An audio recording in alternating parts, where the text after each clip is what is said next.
Hello. Let's see if we can do this in about 10 minutes. I gotta go to work. Alrighty then.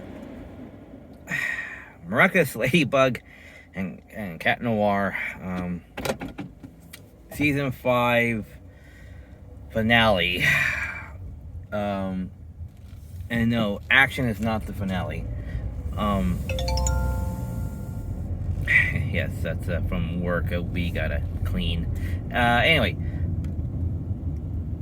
which I'll not be a part of because it's a weekday, so I'm not going to be a part of that, I think, unless they're going to do an emergency call in, which I doubt. But anyway, point is, yes, what do I think of the series and season as a whole? Well, like I said before, I still think Adrian, is still a real boy. But as people try to explain it, and not the showrunners, that maybe Adrian might be a sentient monster, but again, it's like, you're just like, if someone was something this entire time, don't you think we would have seen signs of it? That was what was there from the beginning. Cough, cough. And not something we decided to kind of do now, retroactively.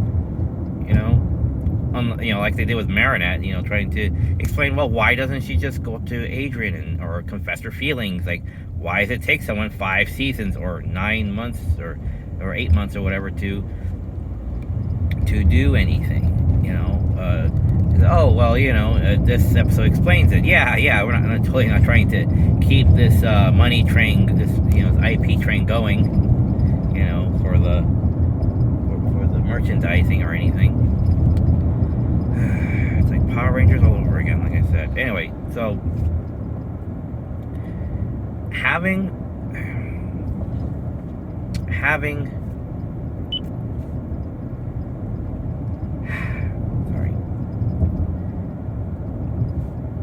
watched the whole thing, it's rather interesting that the finale, especially season 5, has a lot of emotion. So this season 5, they wanted to push for a lot of emotion.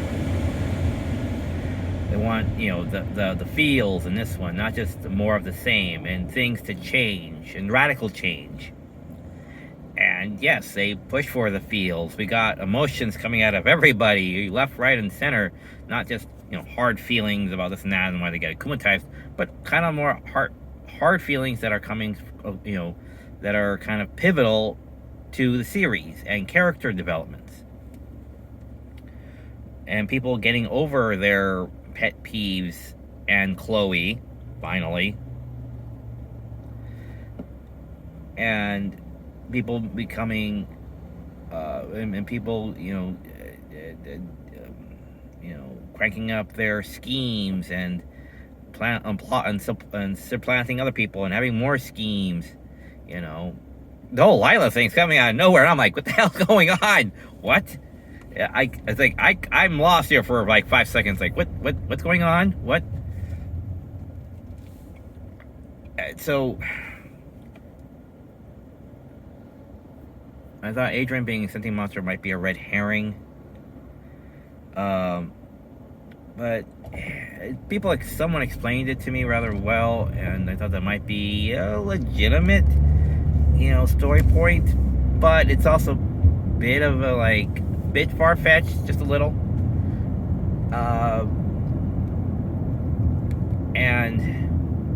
But of course, Gabriel did, when he talked about Adrian to Marinette the first time, the way he talked about him seemed more like you made him rather than you raised him, or he's more like a real boy.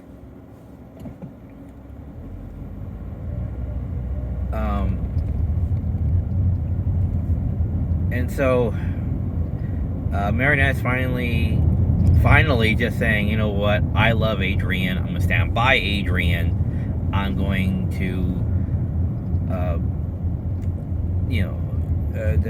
have a relationship with him. And now that his dad's gone and the mom is just kind of just there for the moment, she's dating Adrian,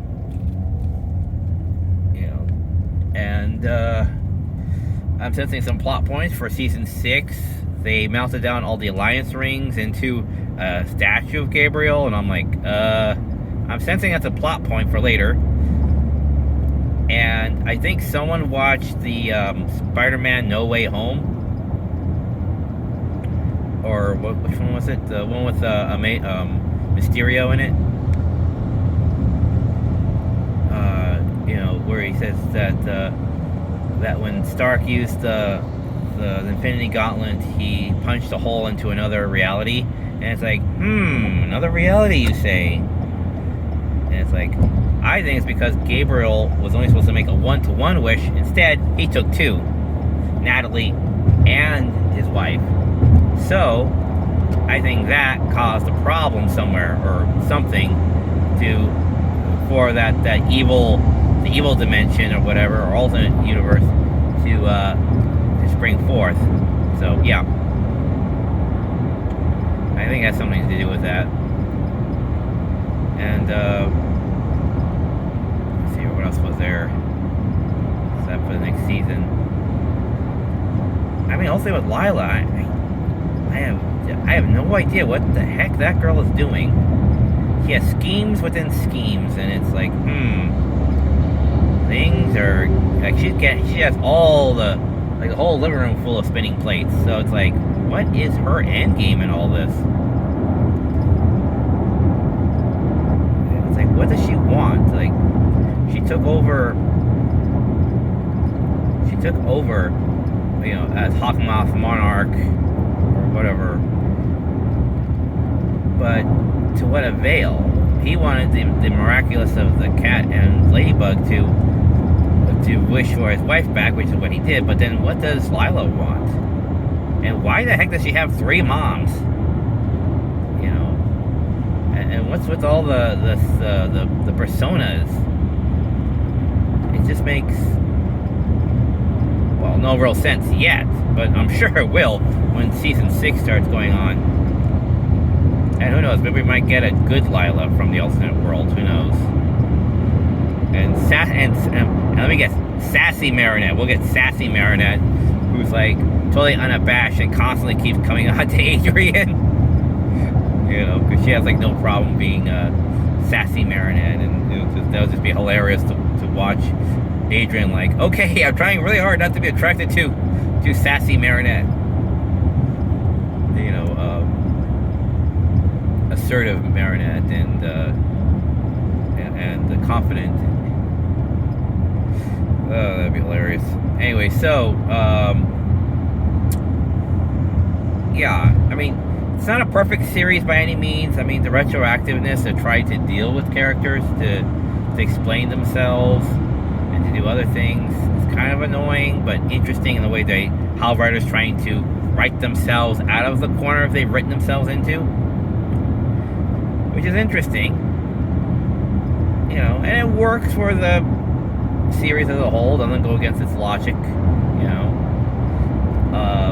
so the big reveals and all that. And I just hope they don't pull a WandaVision on them.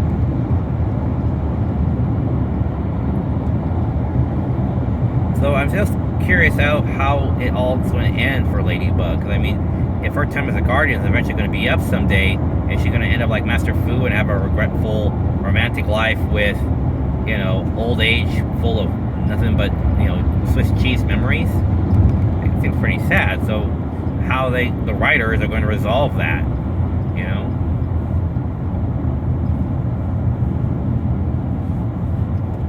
So it's all rather interesting and interestingly annoying, you know. And I'm just glad the writers are finally, you know, getting into gear. Like, come on, let's do something here. Let's not just be more of the same. So yeah, so kudos to them on decent writing to pick up for the shortcomings of your decent writing. And yeah, that's all. Stand in cautious optimism for season 6. Let's see where the writers take it next. Alright, about ready to make my turn here and get off. So, take care, fair, faithful viewer. And, oh, and remember to recycle. Let's go with that. Remember to recycle. As the kids,